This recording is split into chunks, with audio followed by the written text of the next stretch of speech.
What's going on, guys? Welcome to the Low Kick MMA UFC Fight Night Figueiredo vs Benavidez 2 recap show. I'm your host, Ryan Galloway, and joining me as always is Jordan Ellis. What's going on, Jordan? Not much. How are you, mate? Yeah, I'm good. So flyweight champion crowned on the weekend. Davison Figueiredo went out there, couldn't have performed better. Perfect performance for him. Great start to his career as champion, I guess. I was super impressed with him. I did see this coming. Like, going into it, my prediction, I thought that Benavidez would get finished again, although I didn't think it would be in the first round. So for him to put him away in the first round was just something else for me. I know you watched that one. What did you think of that? Yeah, it's one of the most dominant title fight wins you can ever see, really. And I know you've got the ones where, like, Conor, sparked Jose with one punch, but this is just an absolute beatdown over basically 5 minutes, and it was a bit brutal to watch. It was not competitive at all. I expected it to be more competitive. I expected it to be similar to the first, where he might just get caught, but he just got outclassed in every facet.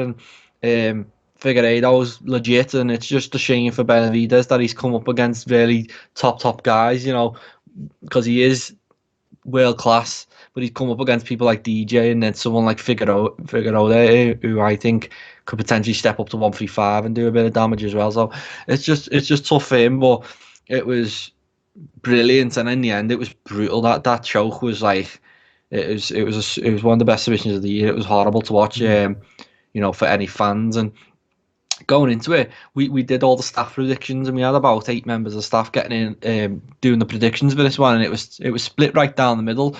And a lot of people thought Benavidez could cause an upset and could pull it off, and I think it was very clear very quickly that he weren't going to be able to do that, and he just got absolutely mauled. And he did well just to survive 4 minutes or 5 minutes, whatever it was. It was a tough watch, and credit Figueiredo. Benavidez says he's going to carry on fighting, so hopefully see him get a win and then ride off to the sunset. He seems to have a really nice life, so hopefully he can do that. And now it's just the flyweights are back. Yeah, well, I mean, going into the rematch, Benavidez was speaking like he thought he was winning the first fight. He thought he was doing everything right, and then he got caught, which me watching the first fight, I didn't agree with. I know all 3 judges might have given him the first round. I think he said that. But in my opinion, He had 3 different submissions thrown on him, and he didn't land anything big, and I don't think neither did Figueiredo in that first round. But he didn't look like he was winning the fight to me. So making my prediction for the rematch, I thought there's not enough time for him to make big changes to his skill set going into this rematch. And Figueiredo already knew how to exploit his skill set.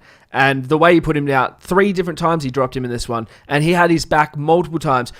Credit to Benavidez, though, because he defended multiple rear naked chokes perfectly. He looked like when he got put in that first rear naked choke and it was on the jaw, I thought he was going to get done. Like, it was deep on his jaw, and he managed to turn into it and get out. Managed to get back to his feet. But yeah, the second knockdown after that one, I knew that it was coming. Like, he wasn't going to last the round. And that was so brutal when he went to sleep and the ref didn't see, and he was just unconscious, been choked, and yeah, it's a rough one, that one. It was a really rough one, and as you said, the first fight, I think they were even saying on commentary that Benavidez did well and he won the first round. But I feel like if you're not remembering that fight clearly, if you think Benavidez was doing well in that fight, because he weren't. He was lunging with his punches, he was leaving his chin in the air. It weren't a good. He might have landed more. He might have got it on the cards, but it really doesn't matter. He was. The whole momentum was heading towards Figueiredo knocking him out anyway, and then he just done the same today. So that was why I picked Figueiredo so big, just because Benavidez didn't seem to think he did anything wrong in that first fight. And then if you don't know what you're doing wrong, then you can't make the changes, and things like this happen. And he did really well to defend the jokes, because they were slapped on, they were on tight, and the only way Figueiredo could get it in the end, he had to get it from a funny angle and like kind of twist his neck, and it was a horrible submission, and he's just like, yeah, it was brutal. And I think Pittsburgh's the one that actually alerted the referee to it in the end. Yeah. So that's a good thing about having no crowd. They get these stoppages quicker than they would have usually. For sure. So what now for Figueiredo, right? Because he's not really got a clear-cut contender at flyweight. There's a few guys right next to a title shot. It's much like middleweight at the moment. Oh, well, sorry, you got Costa at middleweight. That's wrong. But, you know what I mean? There's a few guys there that are close to a title shot. Like welterweight, actually. There's no clear-cut contender at welterweight. There's guys that could have a title shot. But at the post-fight press conference, he was talking that he's thinking about going up to 35 eventually. I don't think they do that next, but obviously I'll put that thought in your head. And he also said he would love to fight Cejudo or Mighty Mouse, which I don't think they'll do next. But these are all fights down the line that I could see doing. If he keeps starching people and finishing people like he did to Benavidez, they're gonna push him. That's gonna be the new Cejudo, if you want to say. You know, I think he goes up to 35. I think he could do well at 35. He looks quite big at 25. But yeah, what's for him next? What do you think? Yeah, I think Dana White said after the fight that he wants to see him defend a few times, and I think that's what he needs to do. He needs to make a name for himself. Like, this was a brilliant win, and his star is rising, but he's still not. He's not going to be selling any pay-per-views anytime soon, and I think that's where everyone wants to be anyway. So he's just got to be start knocking off contenders. So I think Askarov, who was on the card earlier, might be next in line. But then beyond that, you've got people like Brandon Moreno, who's put together a little streak, and there is a couple of guys who are right there, and there's a couple of good guys who can give him good tests. So it's up for him if he wants to become a star. The UFC will push him, but he needs to be finishing the guys like Askarov and wiping people out, and then he can get a shot at 135, and then maybe he could entice Cejudo out of retirement. Or I don't know where the DJ talks come from, but if he's planning on coming back, then that's another fight. But he's not quite there yet. It was a great win, but it was just one great win, and I think to be the star, especially a flyweight, he's going to have to be wiping people out and actually get some excitement back into the division, because a lot of people aren't really sold on flyweight. A lot of people weren't too bothered when it was actually going to go. So he's the man in charge now of just carrying it forward, and it's not just about winning fights at flyweight. It's about stopping people and doing making big statements. So let's see what he does. Yeah, for sure. But I'll tell you what, in my opinion, I don't think Henry Cejudo ever fights Figueiredo. There's so many better matchups for Cejudo to come back to, And he said he never wants to cut to 25 again. So I think if he does come back, it'll be at 35. And unless Figueiredo somehow gets that belt too, I don't see him coming back to fight there. As for the Mighty Mouse comments, I think one of the journalists that was there asked him if the UFC could bring Mighty Mouse back, would he fight him? I think that's where that came from. I don't think he was trying to actively seek out like a collab with one championship or nothing. But anyway, we'll move on to the co-main, because big movement night in the middleweight division. Obviously, Jack and Manson submitting Kelvin Gastelum quite early in the first round. In a little, like, going into this fight, I was heavy on Gastelum. I thought he was definitely going to win this. I thought it would be an easy night out for him. And he looked good. They both looked good. Gastelum got taken down and managed to scramble to top position, which... perfect, that's what you want, right? He sat in his guard for a bit, threw some ground and pound. When the ground and pound wasn't working, he went to stand up. And I'm pretty sure, if I'm remembering correctly, he exited his guard and then he walked back in to try and land more ground and pound. That's where he got his leg caught. I'm pretty sure that's what happened. Yeah. So that's like unlucky, Yeah, it was one of them, but it just weren't good to watch from Gastelum's side of things. It was like there was chances to get out of that lock, and he just seemed to not react. And props to Manson. It was one of them where he's pulling off. It's a high level submission, and he's pulled it off. But Gastelum's got to be disappointed with getting caught with that so early. Like, the fight didn't even get going. He just got tapped so quick, and it's one of them where he hasn't even. He looked in brilliant shape. He looked ready to fight for 3 hard rounds, and he just didn't even get the chance. It was just a terrible night for him, and he was saying, he posted out saying how embarrassed he was, and I think that should be the overarching feeling, because it was one of them where he shouldn't have got caught like that so early. When he kind of left his leg dangling, and Hermanson, as he was saying, he does heel hooks. That's his thing, and you don't see them because he's rarely on his back, but you feed someone like that your leg, he's gonna try and snatch it off. So a massive win for Hermanson. Like, he's starting to rack these big wins up now, so you can discredit all you want, or you can speak about Gastelum, maybe leaving his leg in a bit longer or not being great, but Hermanson, that's Achre on his record, and that's Gastelum, so that's 2 big names. He's probably 1 fight away from a title shot, and Kelvin's got to go away and he needs to get a win quick. So maybe dropping down a level, maybe getting another fight in a few weeks because he's ready to go. I don't think he should, think about this loss too much. He just needs to get back in there, get a win as soon as possible. Yeah, I agree. And I don't want to take anything away from Manson because obviously the leg lock's there. What's he going to do? Let it go because he wants to prove something? He's got nothing to prove. Take the win where it comes. And also in Gastelum's defense, like the last thing you want to do is tear your knee, right? So if you're in a leg lock like that, he was in it deep. I can see why he wouldn't have wanted to try and fight out of it. Why he tapped. Just a bad situation for him. He definitely needs to come back and get a win. I'd like to see him fight Uriah Hall, but I know Uriah Hall's fighting Romero, so who knows where that'll put him after that one. If he gets a win there, it'll put him in a great position, but if Romero does what Romero does, he might not be back for a little bit. So that would be a good fight in my opinion. Other than that, wait, have they fought? Am I blanking here? Did they fight in the Ultimate Fighter or the different seasons? Yeah. They did. Yeah, Gastelum beat him in the final. Okay, so maybe that's not a good fight for him. But there's people out there, maybe an Edmund Shabazian. He's booked against Brunson, right? I think he needs quite a significant drop in level. I think the Gastelum is 28. Does he want to be on a 4-fight losing streak if he fights another top guy? Because it could happen. He needs to just get some momentum back in his career because that one's got to be a sickener because you can argue the last 2 fights he's been outskilled or outmatched, but on that one he just got caught and that must be so frustrating because he's probably going back to the dressing room with all this energy ready to fight and the fight's over. He hasn't even been knocked out, so he's perfectly fine walking back to the dressing room. There's nothing wrong with him. He's literally just been caught in something for a few seconds. So it is just a matter of getting him back in the. I'd honestly say to him straight back into camp 4 weeks down the line. Get him one of them Vegas cards.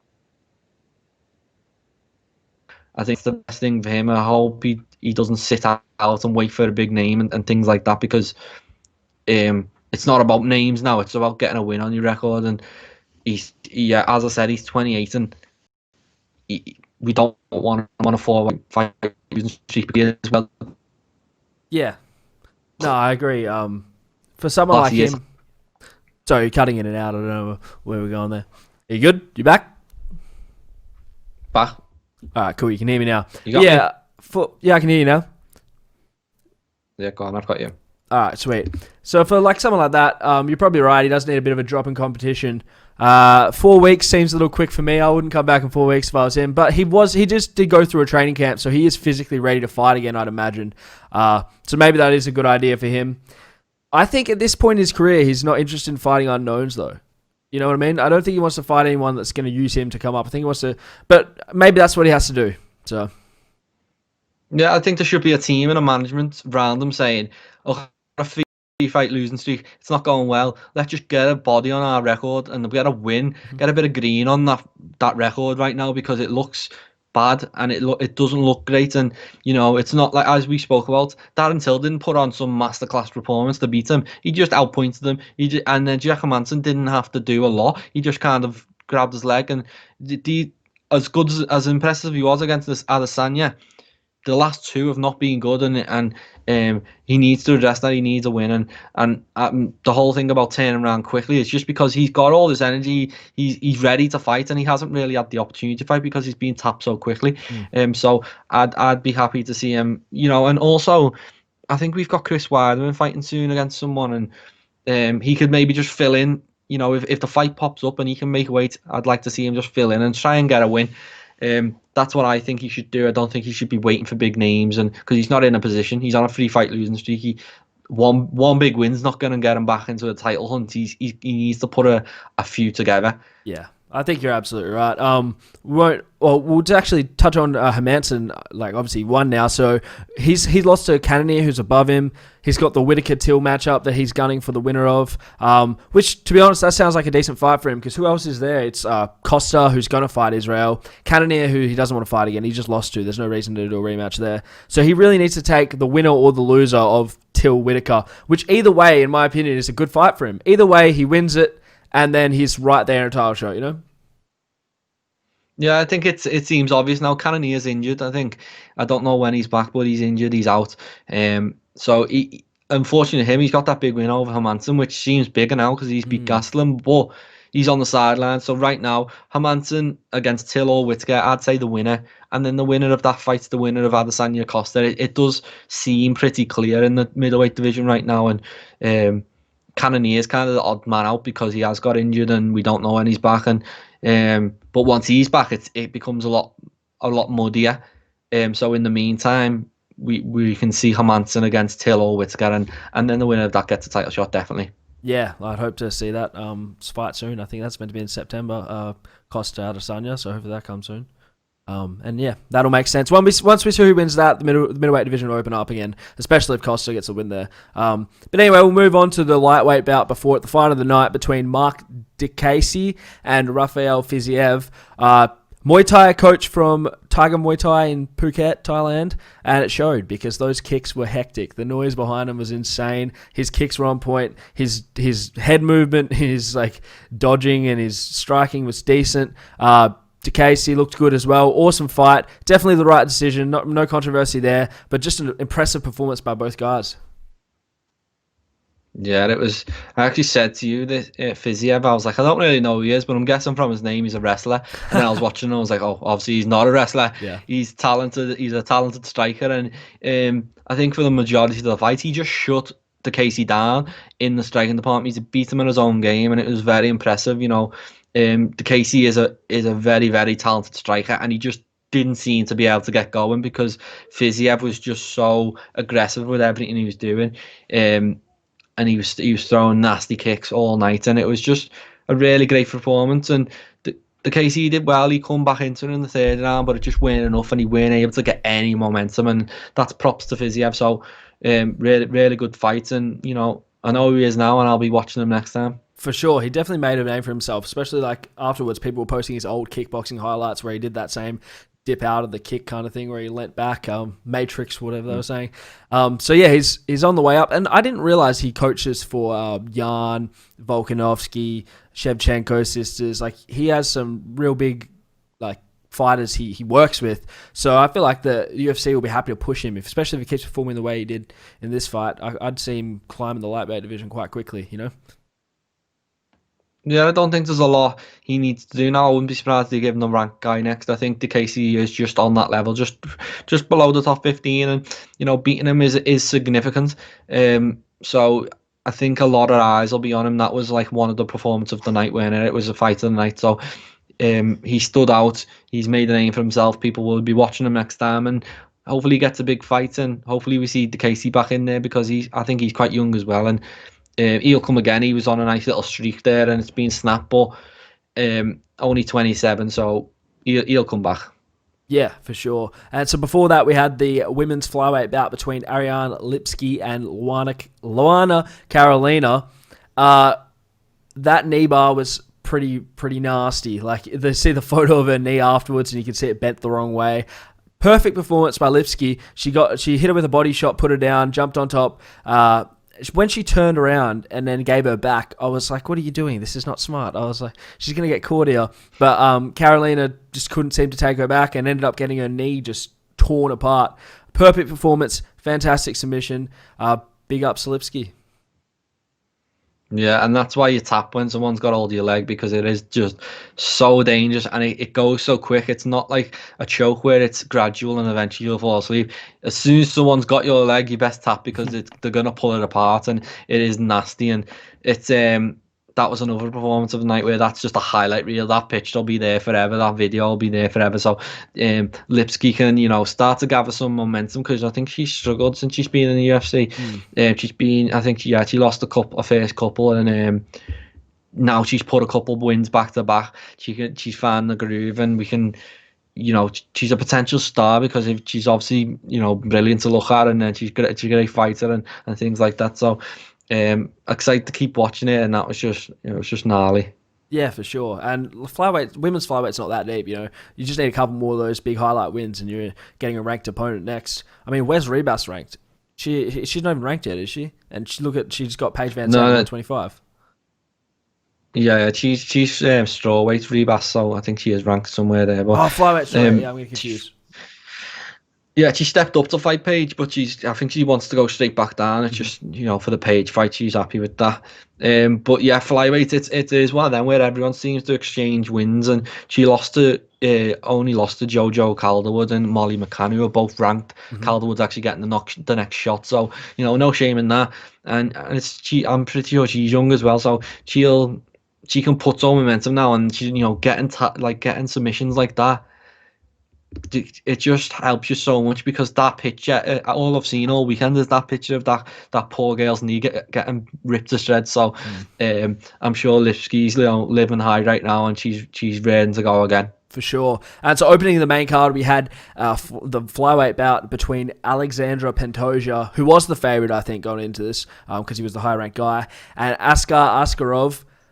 This fight was not the most entertaining fight, but it wasn't the most boring fight for sure. Lots of ground exchanges. Askarov was just searching for that takedown. That's all he wanted. Pantoja was happy to entertain it on the ground, so he was happy to let him take him down, try and work submissions. In the first round, he threw up a couple of submissions. None of them stuck, but it was entertaining to watch. It wasn't a boring hold him down and wrestle him. It was like a grappling match, which was very entertaining. Going to the second round, a bit more striking on the feet, but Askarov was looking for the takedown, managed to find it, hold him against the cage, take him down. That was pretty much the story of the fight. And he won because he had more control time, I guess. But he didn't look bad. It was a very entertaining fight to watch. It wasn't a boring wrestling match. So for Pantoja going into this, he had everything to lose and not a lot to gain from taking this, because if he had won this, he would have been the next clear contender for the flyweight title after whoever got the belt afterwards, which ended up being Figueiredo. Whereas Askar Askarov was ranked 6th or 7th or something, and now he's jumping up and he'll probably end up ranked 3rd or 2nd. And it's like, he hasn't beaten anyone else in the top 5. Is it his time for a title shot, but we'll see. Maybe he's next. There also is Brandon Moreno, like you said. So it's going to be one of them next, I'd say. Not a boring fight, though. Yeah, and them two already had a draw. I had scored it to Brandon Moreno when they actually fought last year. But it was a really competitive fight, and it was a really fun fight. So, to see either of them guys get the next shot, I'm happy. I think they're both really talented, and Askarov's won back-to-back now against Tim Elliott and Pantoja. So, he's got the credentials. That's two, top guys, and I honestly don't mind seeing anyone fight for this flyweight title, because, as you said, it's not the deepest. It's not, no one's getting shafted. If Brandon Moreno doesn't get it, I don't feel like he's been hard done by. He'll be next in line, and we can turn them over quite quickly, really. If Figueiredo wants to become the star and wants all these big fights and to move to 135, he's just got to deal with all these guys as quickly as possible. So hopefully we can get these flyweight title fights, knock them out quite quick now. Now finally we've got a champion. Yeah, well, that'll be the plan. And I mean, the UFC seem to be happy to put these on fight nights. They're not only looking for pay-per-views. So you could probably do two a month if Figueiredo's getting out of there with no damage. Why not? Just go through the whole division. I can't see him doing that, but that would be entertaining. Yeah, well, we'll just move on to the prelims and touch on any fights we want to on here. The first one I want to bring up is Davi Ramos versus Armand Sarukian, which I thought was going to be the fight of the night because it was awesome, this back and forth striking match between the two. Sarukian was definitely the more tactical striker, whereas Ramos had clearly the more power in his hands. But yeah, awesome fight to watch. Good win for Sarukian. He's really the real deal. And yeah, keen to see him fight again.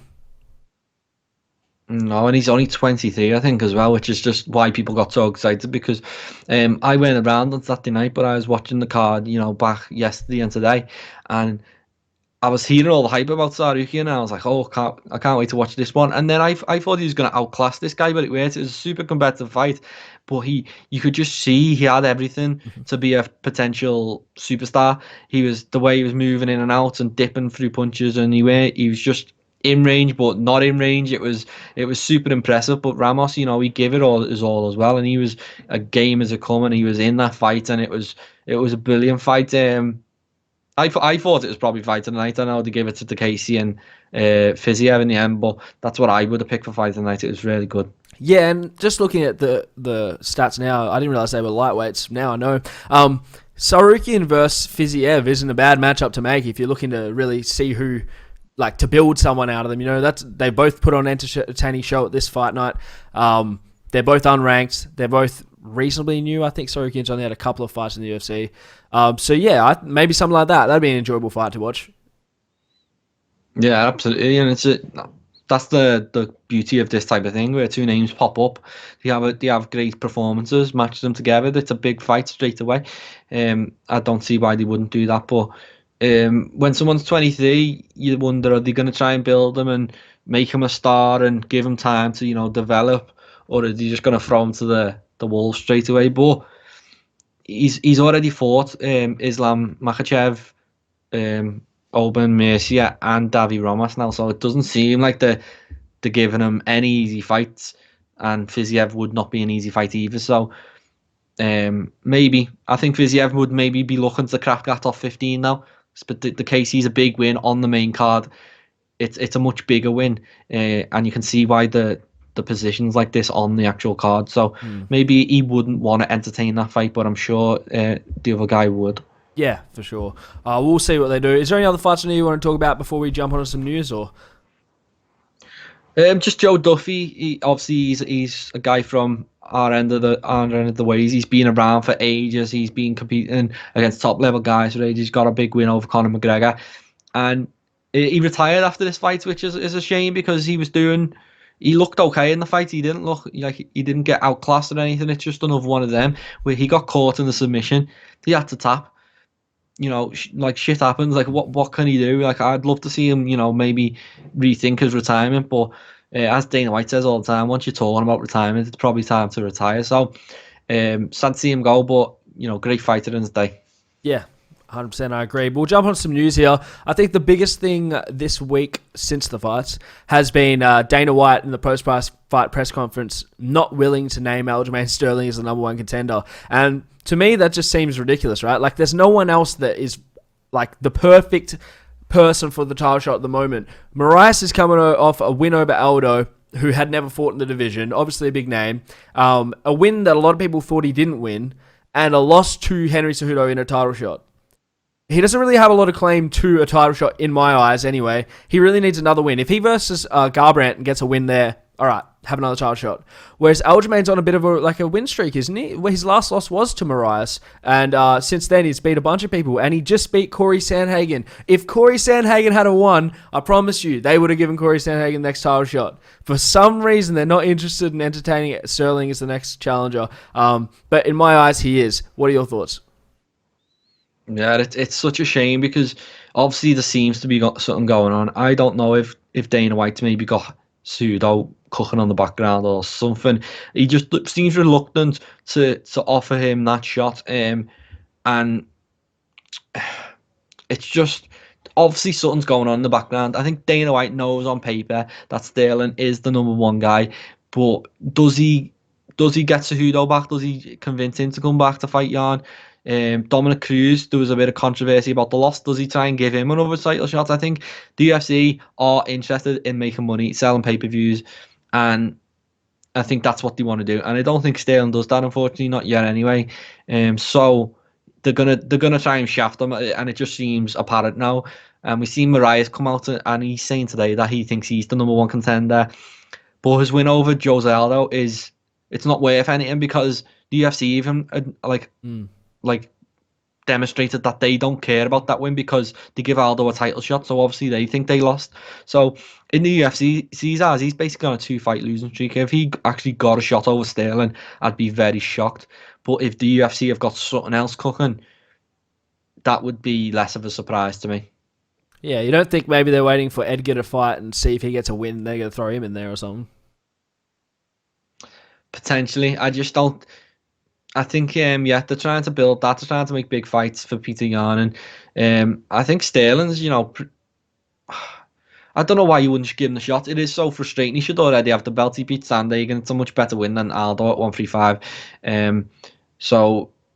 But it just doesn't seem like they want to give him it. And it doesn't seem like he's going to get it. So he might just have to carry on, making guys. And he's on a 5-fight win streak. And he does look untouchable. So eventually they'll have to give him it. But right now, I think he's going to have to wait, which is such a shame. I think it's going to end up like a Tony Ferguson situation. I guarantee it.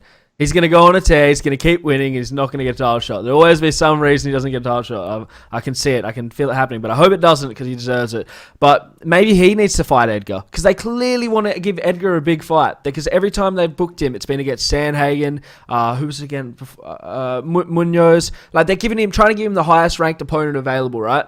If Sterling comes out and says, I'll fight Frankie Edgar on 1 week's notice. I'll fight Frankie Edgar on 4 weeks' notice. Like, give me a fight quick. I reckon he goes out there, finishes Frankie Edgar, and gets himself the title shot for sure. Because if he gets another win, 6-fight win streak, you cannot deny him a title shot. I know, and it's also Edgar. I'd really question the UFC's, like, I know they do a lot of weird stuff, but to actually give Edgar a shot off beating Pedro Munoz, who Sterling's just beat, it's snaky. I don't know. I just almost feel like they're trying to get Pseudo back. I feel like everyone knows Pseudo. He's semi-retired. He's not fully retired. You pay him enough, he will come back. And I think that is the plan. And I think that's why Dana White is hesitant. I think he wants Cejudo back. I think he's trying to get Cejudo back. And that's why he's not promising Sterling anything, because as impressive as streak is, if Cejudo comes back, I still think Cejudo deserves a shot, because he's basically the champ still, isn't he? He's only relinquished his title as a negotiation tactic. So, Sterling would have to wait in that circumstance, and that's the only circumstance I can see that's got any credit to it. Other than that, they're just doing an absolute job on Sterling. For sure, I think Cejudo should, if he wants to come back, he should have an instant title shot. He was a 2-division champion. He defended both belts. He beat Marias, who's the number 1 contender. I guess you could argue Sterling's number 1 contender, but anyway, he beat Marias. And then he beat Cruz, who was a big name. He deserves, if he comes back, which I disagree, I don't think he will, he should have a title shot. But the reason they would do that is because they want Jan to win and then get propelled, right? They want Jan to be like the new face of the division. Because right now, while a lot of fans will be current and know who Petr Yan is, right, only really proper fight fans will know Jan, whereas everyone knows Cejudo. Well, not everyone, but a lot more people know Cejudo just because of all the theatrics behind what he's done for the last year or two or whatever. So if Jan was able to get that fight against Cejudo and finish him, he'd blow up, But I don't think Cejudo will give him the opportunity. If Cejudo comes back, he's going to want a super fight. And for him, Jan isn't a super fight. He's got win over Aldo. That's about it. Faber, I guess. Faber and Aldo is his best 2 wins, So I don't think that interests Cejudo. I think if he comes back, it'll be at 145 against Volkanovski, and I don't think Volkanovski wants that to happen. Well, I would tend to agree. I do think he's after that 145 fight, but it was just the actions of Dana White is making me think this. If the only logical explanation for him not saying this about Sterling is that he's got something else lined up, and the only other thing that lines up is Cejudo. So I'm sure Cejudo, as much as he has retired, he's not stopped speaking about fighting since he's retired. He clearly wants to fight. He's not someone who's done fighting and doesn't have any fight left in them. He's someone who wants to fight. All he does is speak about fighting, and for the right amount of money, he will fight, and that's all it is right now. So and Jan is, he's getting there. He's becoming a star, and beating Aldo on that stage in that fashion, he might be enough to generate the money Cejudo's after. And I do think it's a money thing. I don't think it's as much as the 145 belt's great for his legacy and he wants that. I don't think that's all he wants. He obviously wants to be paid, and that is the crux of it. And just Dana White's comments don't make sense if he's not trying to get Cejudo back. Otherwise, he's just he's doing some mad stuff that I can't even think about. Give it a 2-fight deal. Win or lose at 45, you have to go defend 35 or fight the title at 35. I reckon that's what you should do. I hope he comes back. I hope we see him. I'd love to see him at 145. I think that's a good fight with Volkanovski. I think they're about the same size. I don't think Volkanovski would be the bigger guy or anything like that. So why not? And how long is he going to have that belt, Volkanovski? Because another featherweight takes that, and some of these featherweights are really big guys, and Volkanovski is the perfect matchup for Cejudo in terms of size wise. So it's kind of now or never for that one. It makes me think that they're trying 135 though. Just like if they're going to shaft Sterling, the only way to do it is to give Cejudo one. So let's see what happens there. That's my take on it. I think he might be coming back, and this is why Dana White is being so coy. All right, well, last one before we wrap it up. One final piece of news from that same press conference. It came out earlier than the morning, that morning, that Adesanya vs Costa was booked for September 19th, from the top of my head. No venue, but that was booked. And then Costa confirmed it on Twitter. I think MMA Junkie confirmed it with sources from both places. And then at the press conference, Dana White was like, nope, it's not signed. Someone's not signing. And then I think Mick Maynard confirmed that it wasn't signed. Who is holding out? Which fighter do you think hasn't signed yet? Do you reckon it happens? Well, it's probably Adesanya. If Costa's come out and said it's done, and Adesanya hasn't come out and said it's done, that's all you need, really, isn't it? I think it's clear it's done on one side and maybe not on the other. And I think it's always a pressure tactic from the UFC. They release fights before they're signed to pressure fighters into taking the fight. But when you're at Adesanya's level, if he's not happy with something, I don't think he's gonna sign. So everything will be right. I think we will get that fight on that date, and it'll all be fine. I just think right now, it's not done, but we'll get there. Yeah, well, just before we started recording this, I did see on Adesanya's Twitter, he put up a post of him messaging, must be his management, and he said, I never duck fights. I've never ducked fights. Here's proof I signed. So hopefully it gets done. Hopefully we get official announcement next week, and that's the best news we can hope for. Yeah, it is done. I think it is pretty much done. It's just all the particulars, and they need everyone on the dotted line to get it rolling. But I think it is done. It's just a matter of cleaning everything up and making sure that everything's watertight on that side of things. I imagine we'll get it later this week, maybe even today. We might get a full announcement. It seems virtually done, so hopefully we get that. Yeah, or maybe this weekend they play a big promo before the Till Whittaker fight. That would make a lot of sense, Oh yeah, definitely. Sometime this week seems the perfect time to announce it, because then you can build the Till Whittaker fighters, potentially the next in line for that as well. So it all makes sense that it's going to happen this week. I think it was a media outlet reporting that as well, so it hasn't come directly from the UFC. They're holding back on it. I think it was Combat A who originally reported it, so they seem to have, really good ties to the UFC, and a lot of things they say is true. So, yeah, I imagine it's done. All right, well, with that, we'll wrap it up, and we'll speak to you later in this week just to preview the UFC Fight Night Whittaker vs. Till card. But until then, take care. Take care, guys.